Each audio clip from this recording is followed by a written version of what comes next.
Vamos a resolver el siguiente ejercicio. Un niño se encuentra en el parque y observa los extremos del árbol con ángulo de depresión de 30 grados y con ángulo de elevación de 60 grados con respecto a su línea visual. Nos pide que hallemos las razones trigonométricas de los dos triángulos que se forman. El triángulo que se forma desde A con la línea visual y el punto C. Y el triángulo que se forma con respecto a la línea visual y el punto B. Tenemos ángulo de depresión de 30 y ángulo de elevación de 60. Vamos a darle solución al primer triángulo. Entonces vamos a trabajar con el triángulo que se forma en la parte superior.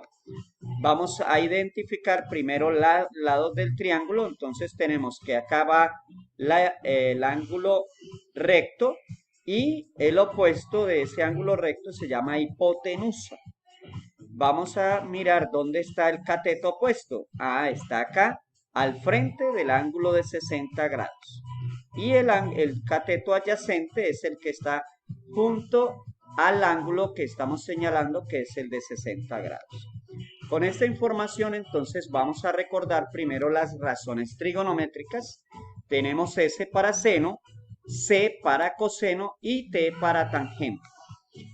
Colocamos primero cateto opuesto, vamos a colocar la O, para cateto adyacente la A, y acá entonces repetimos. Entonces tenemos el siguiente método que se llama SOHCAHTOA. Este método lo utilizó el profe Julio en sus videos y acá colocamos la H. SOHCAHTOA nos permite entonces calcular las primeras tres razones trigonométricas. Seno opuesto sobre hipotenusa, coseno adyacente sobre hipotenusa, tangente opuesto sobre adyacente. De acá entonces para hallar las otras tres razones trigonométricas lo hacemos a través de la inversa. La inversa de la tangente entonces es la cotangente, la inversa del coseno es la secante y la inversa del seno sabemos que es la cosecante. Listo, ya tenemos entonces nuestras 6 razones trigonométricas. ¿Qué datos tenemos en este triángulo? Entonces, tenemos datos, el cateto adyacente, que es este lado que nos lo entrega en el dibujo, y corresponde entonces a la parte del cateto adyacente para el triángulo que estamos trabajando. ¿Qué más tenemos? Entonces tenemos el ángulo de elevación, que es el ángulo de 60 grados. Con estos datos, pues vamos a proceder a resolver.